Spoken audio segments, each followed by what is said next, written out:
Over the weekend, John Heyman reported that the Tigers and Tarik Skubal may be over $200 million apart in contract talks. Let's talk about it all today on Locked On Tigers.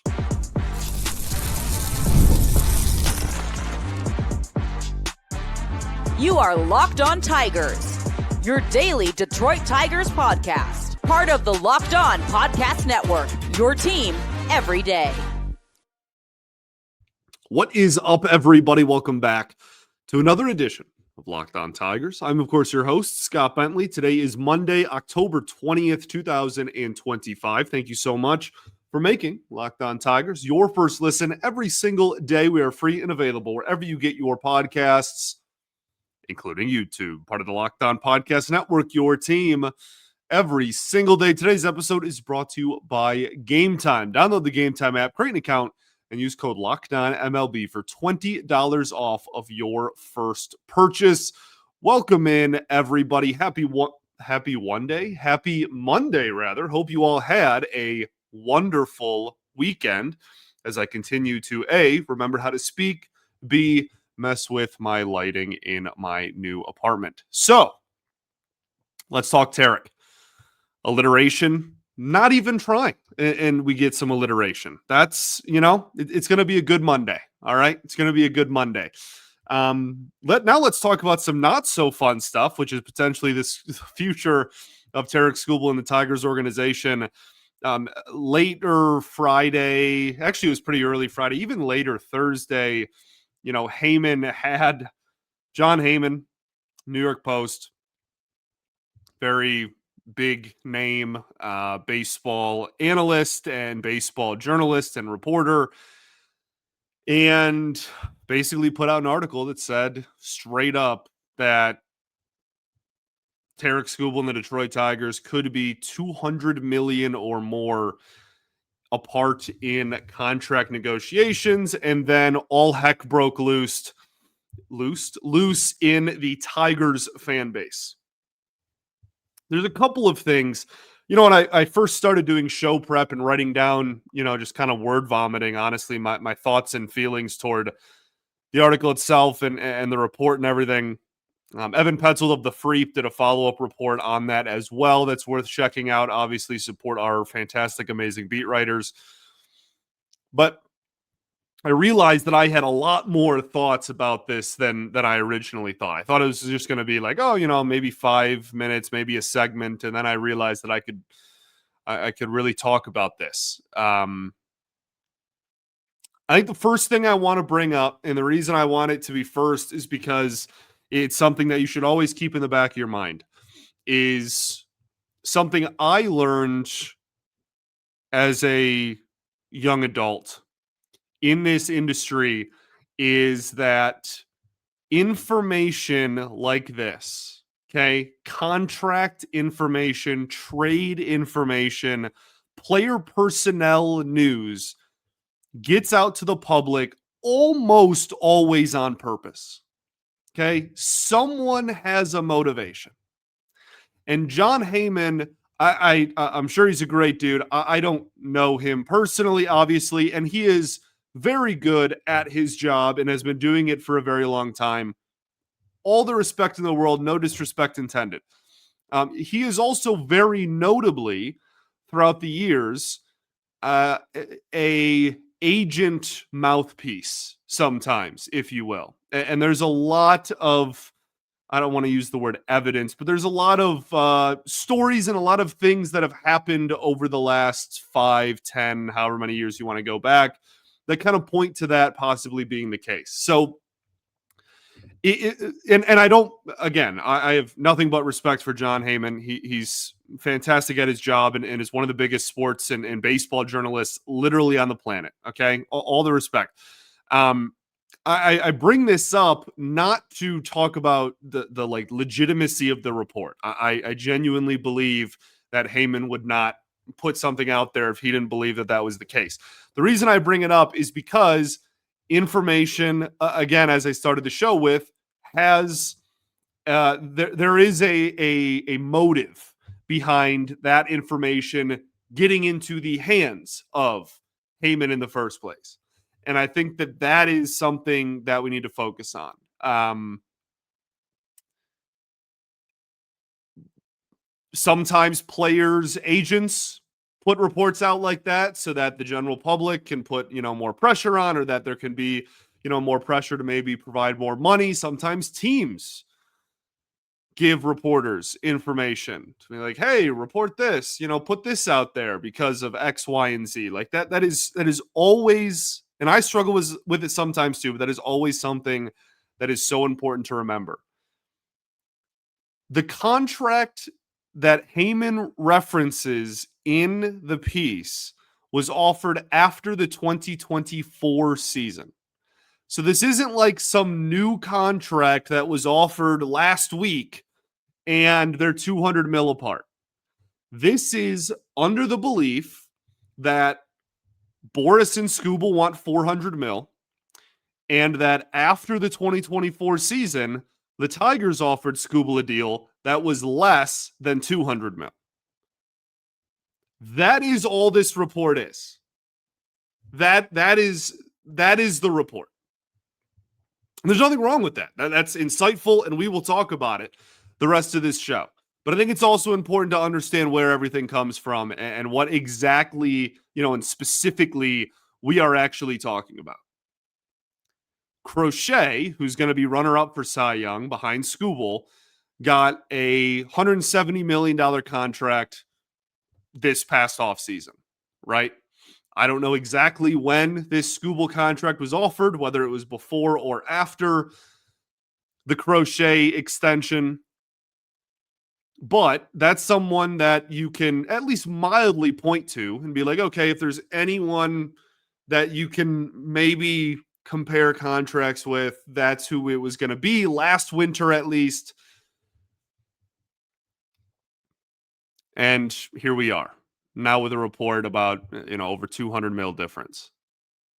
And the offer was reportedly less than the Crochet deal, which was, again, about 170 mil. So all of that is just to give you, and more so to maybe even to remind myself of where all this information is coming from and whatnot. But my biggest point here, okay, my biggest point, aside from all of the politics and the logistics that goes on behind the scenes, and I want to make this clear too, I have never worked for a Major League Baseball front office, okay? So maybe this is just common practice and it always doesn't come out, to the public eye, and I'm just an idiot, okay? Maybe that's all true to different varying degrees. My biggest point here, though, is why would you even offer him something that is so obviously not going to be accepted and is like borderline, if not just straight up insulting? What benefit do the Detroit Tigers have of making this an official offer if it was one? A $200 million difference. I would legitimately rather you just didn't make an offer at all. I think that is actually my stance here. Like, seriously, you know he's not accepting 150 or 100 mil or whatever you offered him. You know he's obviously not taking that. So why slap him and Boris in the face and give them? It's like, have any of you ever played FIFA? Now it's called whatever it's called. But you know how in FIFA when this is great, crazy poll, but it just popped in my head. When you're negotiating transfers with a player in the video game that I'm referencing, and your initial offer is so not even close to in the realm of what they are willing to accept, that instead of the player saying no and then countering, or no and then try again, they literally just walk out of the room and you can't offer them a deal anymore. That's like what this feels like. It's like 200 mil. I in my time as like a living conscious human being on this planet, that followed the game of baseball to the point where I am constantly reading, other people's work and articles and reports and watching, reports that are put out there. I cannot remember a time where I have ever heard of a discrepancy in contract that is anywhere even remotely close to this one. And of course it's our team that happens to. So okay, let's keep the ball rolling here. I have a few more thoughts in regards to this, but I just want to lay the foundation kind of and talk about, where Heyman might be getting his reports from, who he's hearing his information from, the timing of all of this, etc., so that we can kind of paint a clearer picture with all of it. We'll continue doing that, hopefully, right after this. First, though, we got to talk to you all about our friends over at Game Time. Game Time absolutely rocks. We talk about them, quite literally all the time here on Locked On Tigers. There's nothing like catching a baseball game live. The energy, the crowd, the chance to see your team in person, but actually getting tickets, well, that's the tough part. Queues, login screens, surprise fees. It takes all the fun out of it. And that's why I use Game Time, the app that gives the advantage back to the fans. Game Time is the fast, easy, and best way, backed by the Game Time guarantee, to get your hands on 100% authentic tickets delivered on time and at the best price. Plus, all fees are included, so the price you see is actually the price you pay. The app is made super simple. I could even see the exact view of my seat before I bought it, and fees are included. As I said, their best feature, hands down, is that you know your total up front. There's no surprise fees at checkout. You see a total when you click the seats. That is the price that you are going to pay. So download the Game Time app, create an account, and use code LOCKDOWNMLB for $20 off of your first purchase. Again, that's promo code LOCKEDONMLB for $20 off. Swipe, tap, ticket, go. Download Game Time today. All right, everybody, welcome back here. Segment 2, Locked On Tigers. I appreciate you all so much for tuning in, as always, making us your first listen every single day. Shout out to the everydayers that do tune in every day, even in the middle of the offseason here for the Detroit Tigers. I appreciate you all greatly, and we will, of course, be back tomorrow. Also, again, a lot of this information I'm using is from Evan Petzold of The Freeps. You can go check out all of his work. Cody Stavenhagen of The Athletic does great work. I mean, all of our beat writers, McCoskey, Beck, Woodbury at M Live. I've used a lot of his stuff this season as well. Then again, obviously John Heyman, New York Post, is very frequent on a lot of podcasts you should listen to. Very informative stuff.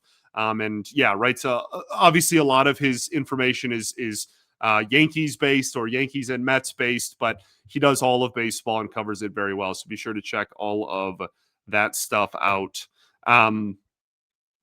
So in regards to this report and everybody, freaking out and everyone's running around like their hair's on fire, as my dad used to say, I think, again, I go back to why even offer something that is just going to be worlds apart. I also want to make it clear, like, I understand how negotiating works as well. Okay. I understand that it starts off far apart and you have two very, very different offers. And then you gradually knock a little bit off, go down, and then you agree on a price tag, right? But in this case, again, it is so egregious that I would rather you just shut up. Like, seriously, I think that is actually how I feel about this. And maybe they have a plan, and maybe, again, I'm just wrong and stupid. That's been the case plenty of times in my life, okay? Both of those things. And maybe they sign him. This doesn't seem productive to me. It doesn't seem productive. And again, timing is important. Crochet got 170, so whatever, there's a report of an $100 million deal from the Tigers at one point, within the last couple of years. So maybe they have a plan and they still are confident that they can bring him back. So, but we'll see. I don't have confidence in that. And I think that they probably offer him some new deals in the coming weeks. The reason why I think they offer him some new deals relatively soon, or a new deal within the next month, is because they want to know where they stand in regards to their number versus his number going into GM meetings and going into winter meetings in December. The reason why they want to know where they stand going into those two is because that is when players are traded the most in the offseason and when players are signed the most during the offseason. So if they're hundreds of millions of dollars apart, well, then I would say he very well may get traded. I would even put it as relatively likely if they are truly that far apart going into winter meetings. If there's even a chance that this front office feels like they can extend him long term, they're also going to probably roll the dice in that scenario. Or if they don't get what they're asking on the trade market, then they'll obviously just take their chances and use him for another year as well. The most obnoxious part of this conversation and the most obnoxious part of really all of this saga is seeing every fan base's just awful mock trades for him. It is, I'm already so tired of it. We don't even know who's playing in the World Series yet. Nonetheless, like the season being over, we're still in the CS. And I'm already just wanting to projectile vomit from all of these. And again, it's the ridiculous value that's obviously not going to happen. It's not the concept of trading him. That I think we should all come to terms with. That's a very real possibility. So ultimately, to put a bow on today's Skubal conversation, because we will likely be talking about this almost every single day this winter. Like, legitimately. There's a chance it's close to every day. Anytime there is any report or news and note or anything in regards to this, development, we're going to have to talk about it. And so it's going to be a long off season in that regard. It's going to be a headache. So buckle up. I'll be here for the ride if you so choose to join. But it is objectively one of, if not the biggest storyline in Major League Baseball this winter. It's not too often that the arguable best player at a position, especially one as important as starting pitcher, is put on the trade market with team control left. And that is a very real chance of happening.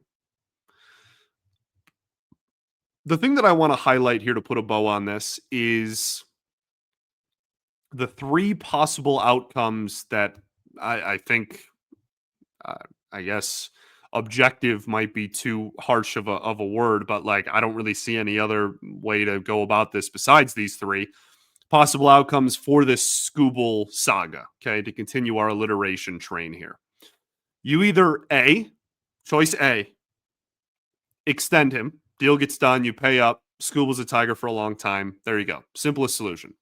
B is you trade him. You realize that the difference in asking price is $100+ million, and you trade him for a handful of promising young players that can make your team better long term. C is you keep him for the year. You don't trade him. You offer him a qualifying offer that he obviously will reject. He walks in free agency. You get one more year out of him. That's 2026. And then when he leaves in free agency, you get a comp pick in the following Major League Baseball draft so that you can, inject some talent externally that way as well. That's really it. Like the interesting addition, I guess I'll say, to option C there is that if you do keep him for another year, there is some nuance with maybe you treat this offseason differently, or this, the trade deadline in 2026 differently. I think Scott Harris's comments in regards to the Tarik Skubal window not existing are absolutely absurd and just completely not true. I also think that he is obviously going to say that. And if my last name was Harris instead of Bentley, I would say the same thing too. What am I going to tell the entire fan base that we're a one-man team and that if he leaves, we're going to be uncompetitive? No, obviously that's not what anybody wants to hear. So I don't agree with him, but he also really can't say anything else. My point in bringing that up is that the fact here is you have one of the two best pitchers alive right now for one more year, if you so choose, if you want it. And if that's all that is left and no one offers you a trade that's worth his value and you're $200 million apart in contract negotiations and it's just going to be one more year and then he's done and you get a comp pick out of it, then you would like to believe that the team would be significantly more aggressive in what they add for the 2026 season.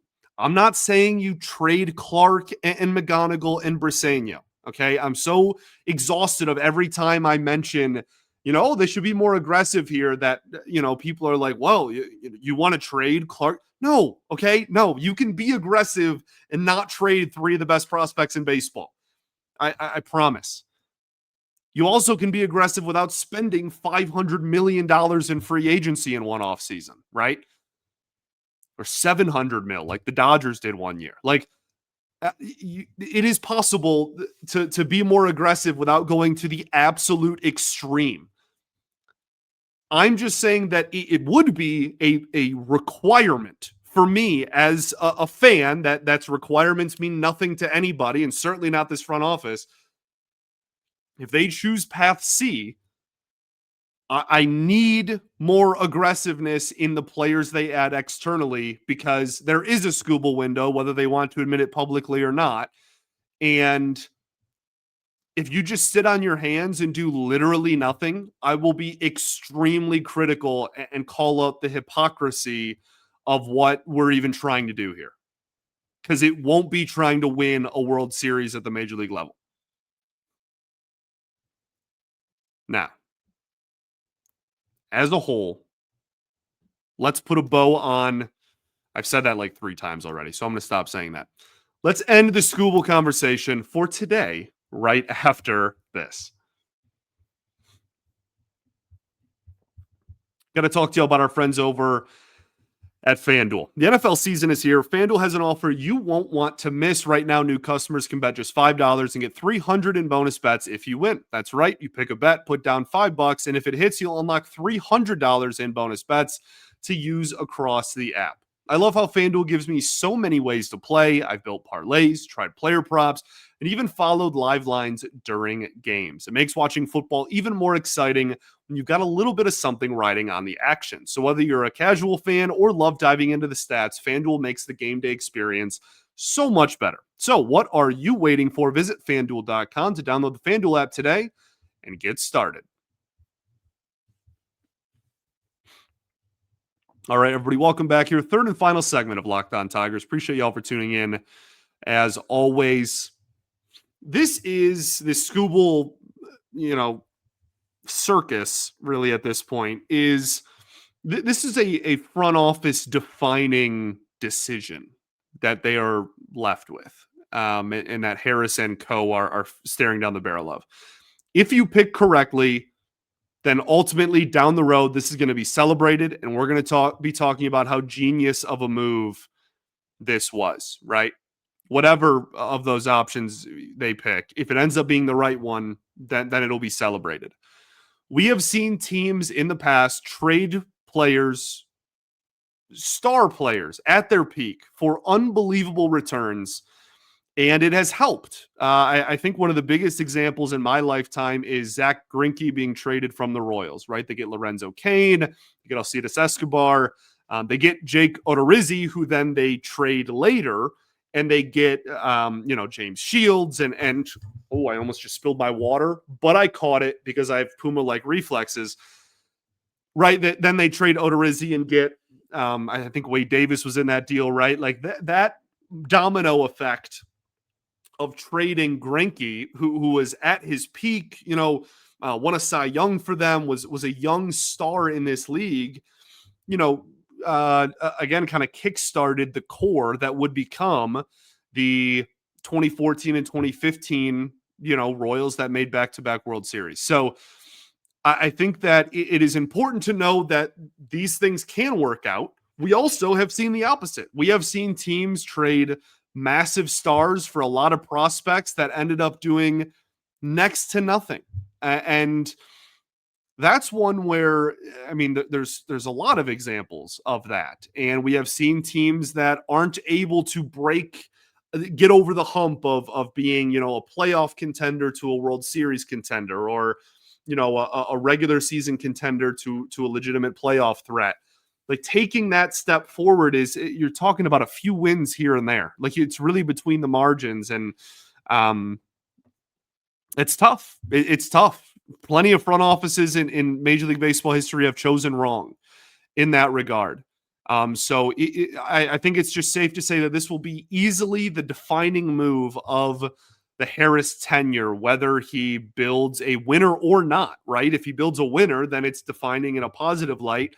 If he doesn't, and this thing takes a big step back after Skubal leaves and they don't get much of anything in return, whatever, then it will be defining for a negative reason. But I'm glad we did this. I'm glad we did this because I feel like we've been kind of like beating around the bush with the Skubal conversation. We've talked about it every single day, I think, since the Tigers season ended, because there's reports coming out every day, but I haven't taken like a full show to just kind of word vomit all of this. So I'm glad we did it. Again, go check out John Heyman's report and whatnot. He's talked about it plenty over the last 3 or 4 days. And I think that's all I got for you today. Tigers viewership, I guess. That was a cool report I saw over the weekend, that the Tigers TV viewership saw the largest bump of any team in Major League Baseball, according to FanDuel Sports Network. So that's super cool. And it's an excuse to be aggressive in the offseason, which we're all kind of looking for. There's no more excuses left, right? Like, your attendance went up. Your viewership went way up. Your national TV games, like the amount of nationally televised games you were a part of, went up. They also were very highly watched. The Skubal Sunday Night Baseball start was one of the most watched Sunday Night Baseballs in years. The playoff game, one of the most watched ALDS games, that Game 5 in many, many years. Like, there's no excuse not to spend some money after what the team has shown these last 2 calendar years at this point. Income, I mean, just like team and team success, roster success, having Tarik Skubal for one more year, as we just talked about. Like, there's really no other excuse to not, no other excuse to not try to be a little aggressive this winter. So we'll talk about all the ways they can be, obviously, the rest of the offseason here. Okay, I'm going to go watch the ALCS here and see if we get a World Series matchup as I record this on Sunday afternoon. And we will be back tomorrow. Appreciate you all for tuning in. As always, after you make us your first listen, make Locked On MLB Game Night your second listen.